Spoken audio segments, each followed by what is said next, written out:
Hail Metal Nation! You are listening to Podcast Them Down. Damn it. What?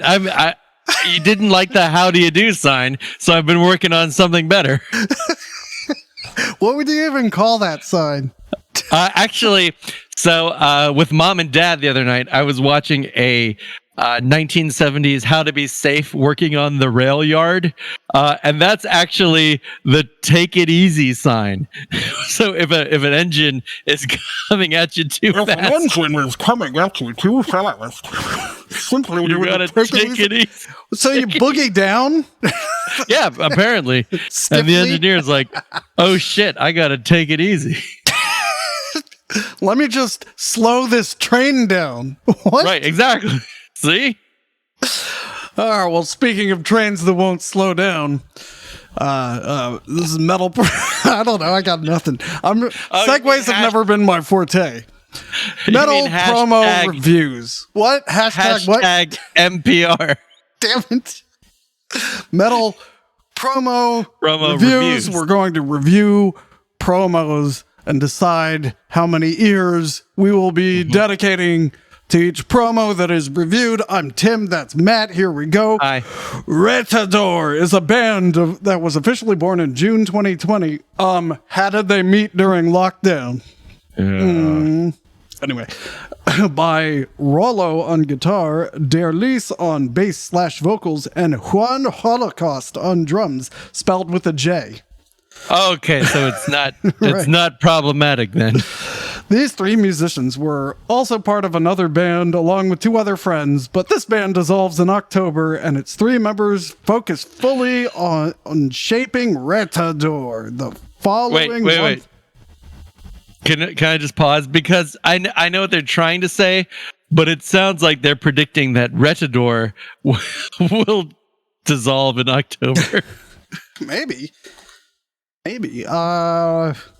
Where the following month, Hoffray joins the band as the second guitarist. Just in that same month, Der Lies moved away from the project considerably and left the formation, seeing Hoffray's versatility, and after a small test, there was no doubt to his ability to play the guitar and sing at the same time, with which the vacancy that Der Lies left for the voice immediately resolved. December arrives and the band amazingly begins to understand each other in a brutal way. What is cooked in the rehearsal room is pure dynamite. The search for a bassist becomes mandatory for the band to be able to continue advancing and underpin what is cooking there. ... January 2021 passes, and it is not until March that the perfect bassist for Retador is found in the person of Migueli. With him, the circle is closed and ready to roll. At the end... Okay, how much more of this do you Wow. I hope a lot more. All right, there is a lot more. Yes. In April, at the end of April 2021, it is decided that all the energy must be captured and made known as it may be. And at the beginning of May, Retador enters a studio to record a demo of two songs with which they can present themselves officially. One of them, La Venda, is transformed into a humble video clip, thinking that it is the best way to make yourself known by mixing image and sound. You can see the video at this link. YouTube. That's youtu.be/lowercase v, capital W, lowercase c, capital I, capital Q, capital L, lower f, dash, lower k, capital W, capital E. You got that, listeners? Mm-hmm. All right, we're almost 2/3 of the way through this bio. Oh my God. Around 7 months, they exceed 1,000 views. In December, they bet heavily on the band again. They check the Specialized Metal Studios in Spain, and I guess they're Spanish. And in February 2022, Retador go to Barcelona to Moon Tower Studios, where bands like Valst, Cry6, or Destroyer 666, among others, have worked. There, they lock themselves up, which maybe they should have done in June. And they don't come out until they record 10 songs. The mastering is done in the Unisound Studio, Germany, by the hand of Dan Swano, who mastered the Eisenmore album himself. This guy gets a lot of work. Yeah, he sure does. And the album cover has been made by well-known illustrator Jean Quevedo Janssens. In July 2002, I assume this is a typo, Retador gets signed to Extreme Music, XTREEM, for the release of their self-titled debut album, Retador, whose release date is set for mid-September. So, but I think this is airing a couple weeks after we're recording it, so it should be out by now. Yeah, it was great. I can't believe I listened to it twice in one sitting. Lineup: Rolo guitar, Joffre guitar vocals, Migueli bass, and Juan Holocaust on drums.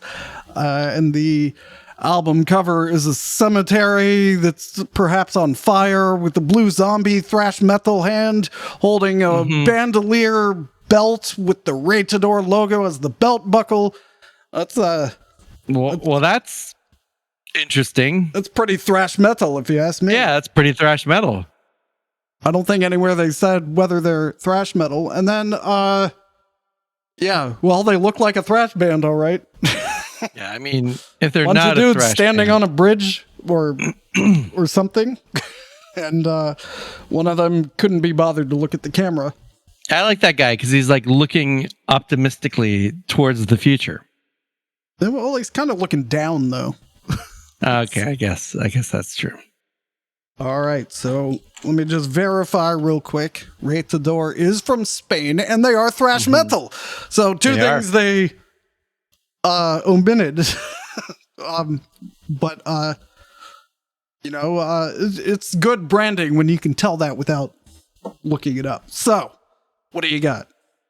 Okay, well, there's a couple of things here. So, looking up Retador on the old Google Translate, and this band is a fan of the Google Translate, as anyone who read their press release or just listened to it can realize. I think they mean the second sense of the word, which means defiant, but the first definition Google Translate gives is challenging, and I do agree that this band is challenging. There's a lot there. I like the over-explaining. I like the weird idioms. I like having an overly long press release that they could have gotten any English speaker to check, and yet they refused. I don't think it needed it. No, I don't think it needed it either. They got like 98% of the way there. I certainly didn't do this in Spanish. I know that. Oh, yeah, no way. I like the fact that they formed in clear defiance of COVID orders, risking their personal health. That's pretty thrash. I'll give it an ear. I mean, I don't think they'll be good, but I think they'll be a fun listen. It's worth your $4.99 or whatever you pay on the Bandcamp. If they had a Bandcamp, I don't see any way to get their music. I'm looking. There is there's a Facebook and Instagram and a YouTube. Okay, again, I don't know how to buy music from Facebook, Instagram, or YouTube, but maybe there's a link somewhere. And that's why they're only getting an ear. But they're fun. Go watch their YouTube or their Facebook lives. Give them a thumbs up or a happy bell or whatever you give on Instagram. And yeah, that's about it for me. Yeah, I'm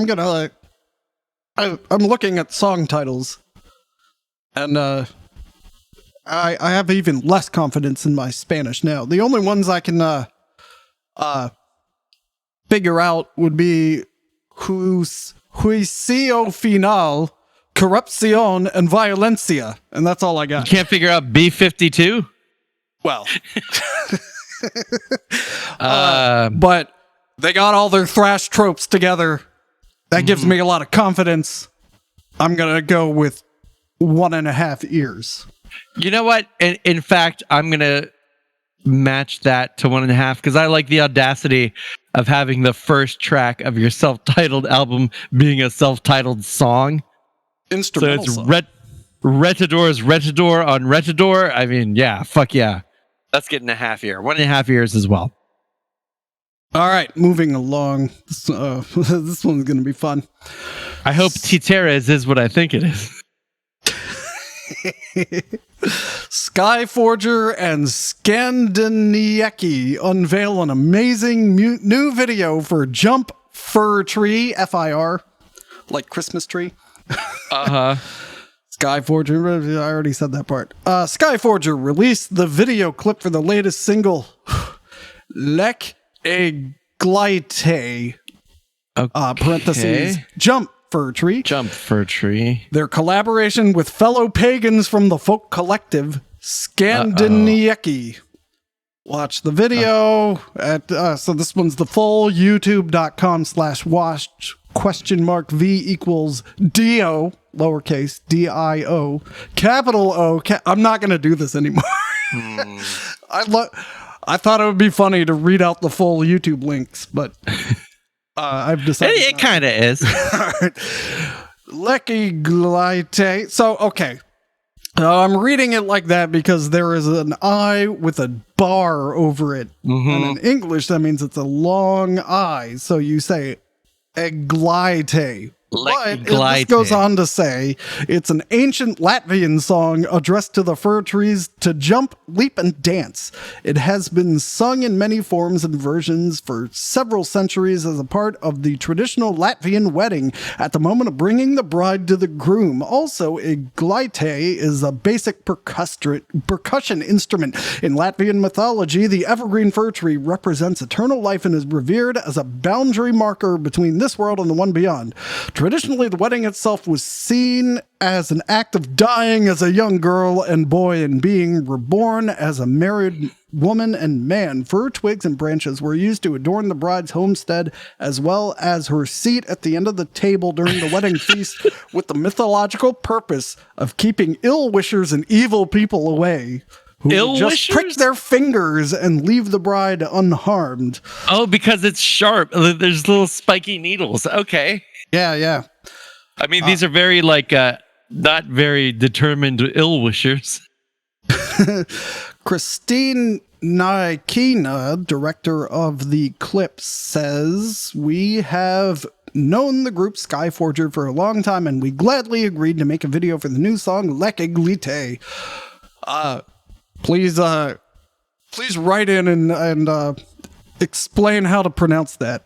Yeah. So, one of the guiding principles of the clip's message was to show strong husbands and productive wives in action in a typical Latvian environment, which should serve as a reminder to everyone that only with a strong backbone and the ability to take responsibility, we can protect the values, traditions, and lands of the Latvian people. The Ethnographic Open Air Museum of Latvia is an excellent place through which to convey this message. I assume they filmed it there.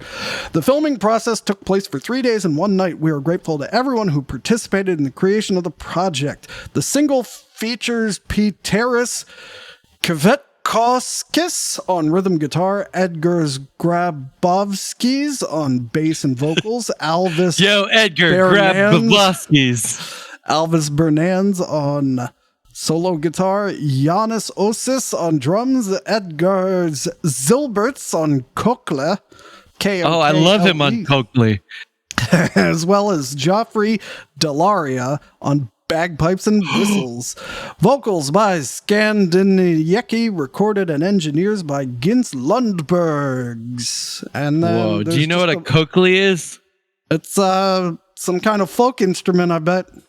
It's like a freaky fucking harp box zither thing. I mean, it looks pretty cool. Okay, so then they have the band pictures of well, I'll let you guess which one of these is SKYFORGER. I'm gonna guess it's the lower one. Yeah, so it's 4 dudes in tunics, and then there's, let's see, 1, 2, 3, 4, 5, 6. I assume Latvian women in Latvian dress, like traditional. I like how the one girl has some drinking horns at her belt. What?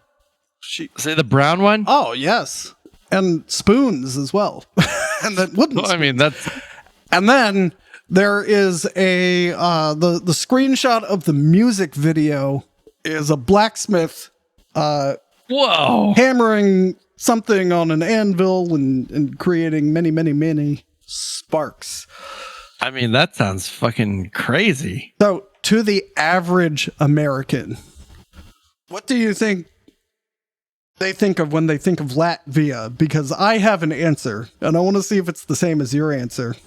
To the average American, what do you think of Latvia? I don't Like you say, tell me something about Latvia or Latvians. I would say I'm putting on the hat of an average American now. I would say I don't even watch that Lord of the Rings show, bro. I was hoping to find a better screenshot, but this is what I imagine most people would think of the episode of Seinfeld. Yeah, because she's not Latvian. He's not Latvian Orthodox. Yeah, George converts to Latvian Orthodox to be with a. And Kramer is a Kavorka. He's more animal than man. Right. Right. So. Oh, you know what? That's a great pull. So let's put it this way: as Americans, we probably have a clean slate when it comes to learning about Latvia, and we sure do. You know, this is probably a good place to start. I mean, there's a good backstory, lots of folkiness.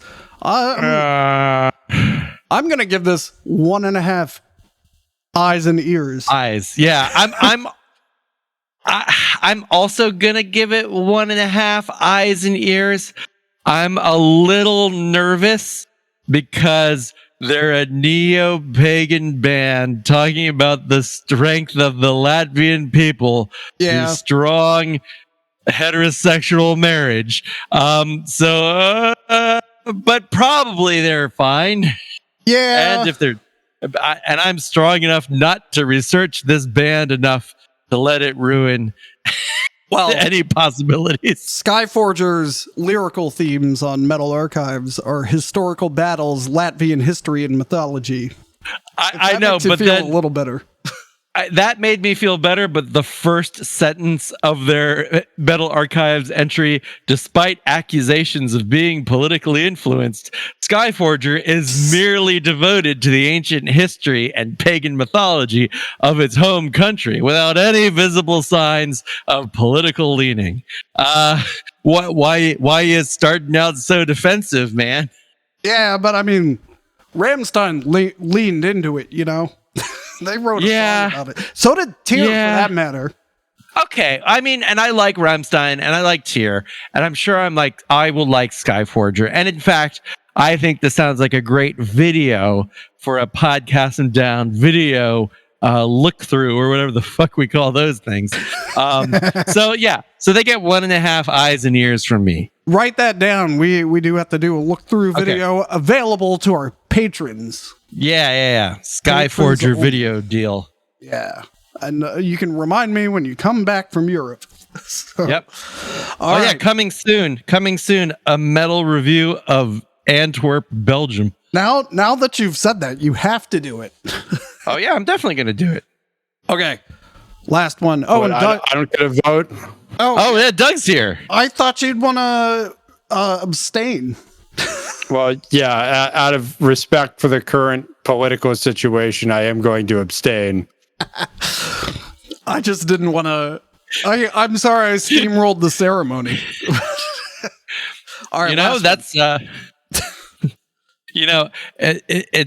like Doug's respectful take on the death of Queen Elizabeth II, that he's enforcing the national period of mourning. Okay, last one. Absentation. Reflections. Uh-oh. Death metal from, do you want to guess what country? Absentation. Absentation. And judging just based entirely on the fact that I'm asking you, it's going to be a it's going to be obscure. Country. Absentation. It's a weird Latinate word, which is either made up or obscure. If it's obscure, then I'm guessing it's some kind of like German band. But if it's made up, that really could be anywhere. So I'm just gonna cut the difference and say it's from Mexico? No. Fuck. it is from Syria. Syria? Yeah. Absentation from Syria. Death metal. All right. So self-released. Release title Reflections. Out September 9th, 2022. The same day as Burning Shadows. Steel Diplomacy bootleg available at Bandcamp. Hey. I don't know if this one is. Official bootleg. Yes. And absentation.bandcamp.com is where you can get this. All right. Unlike the last two, this one's light on backstory.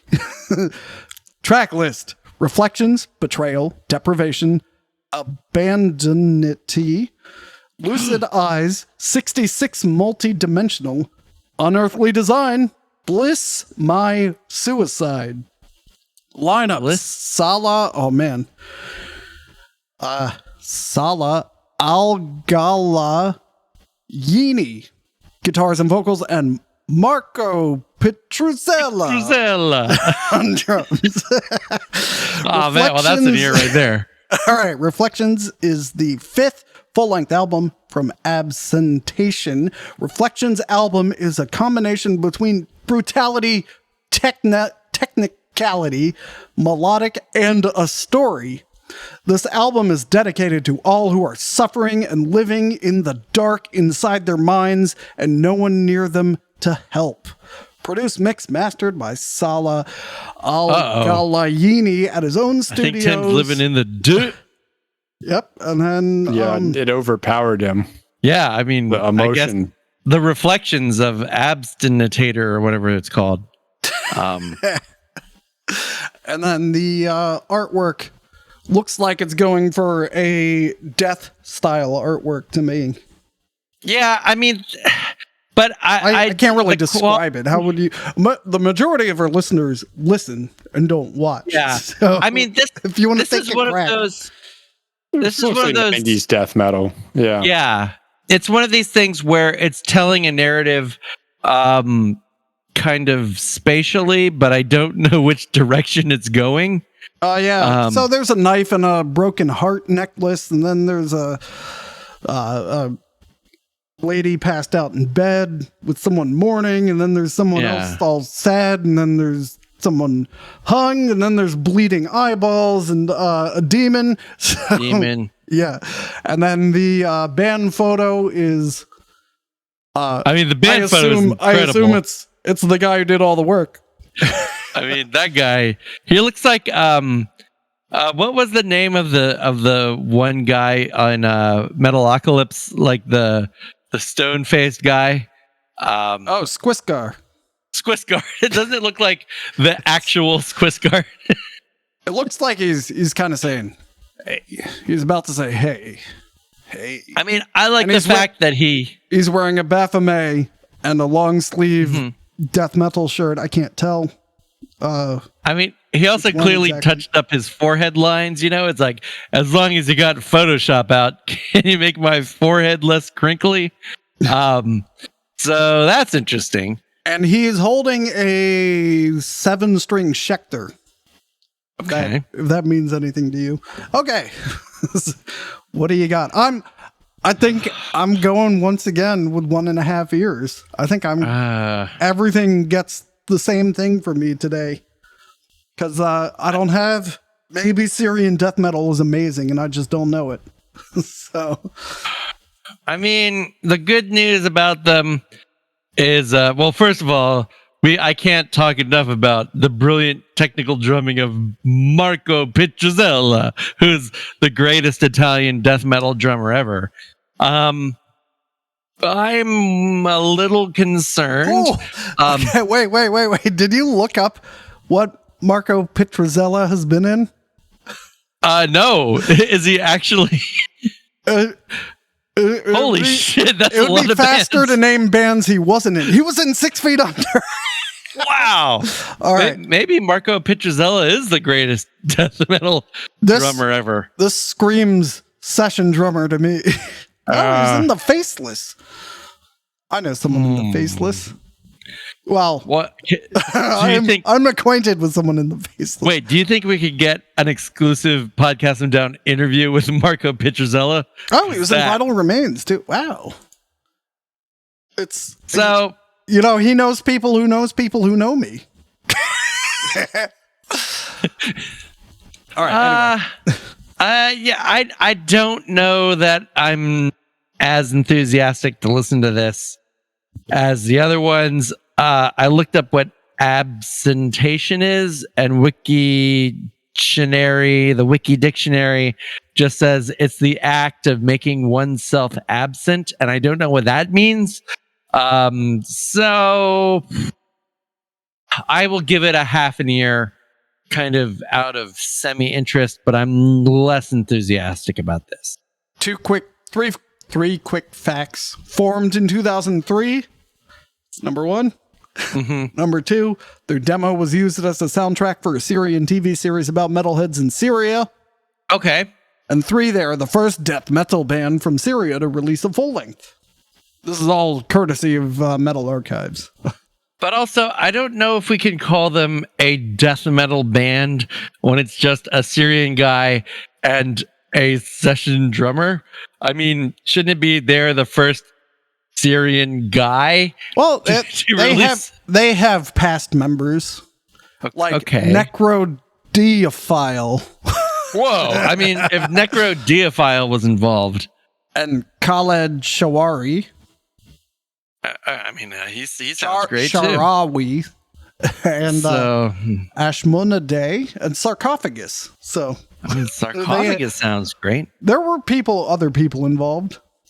So what did this guy do to alienate all the other members of his band? I don't know. Maybe he's a dick. Who knows? He might be a dick.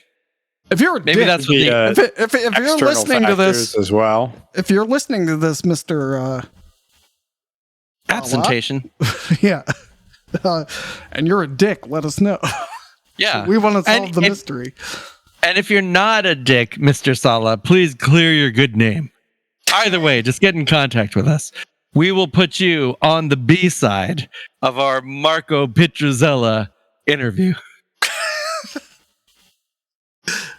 Doug, how many years? The respectful 1.5 years. Okay. Nice. All right. I believe that wraps it up. So, write in to agree with me and disagree with Matt and or Doug. I think you have to abstain if you agree with Doug. Oh, yeah. Respectfully abstain if you agree with Doug. Until next time, Metal Nation, keep it.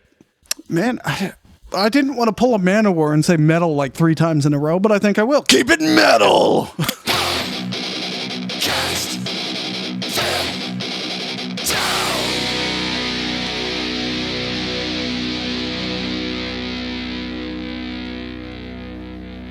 Oh, fuck, he's from Concord, Massachusetts. That's bullshit.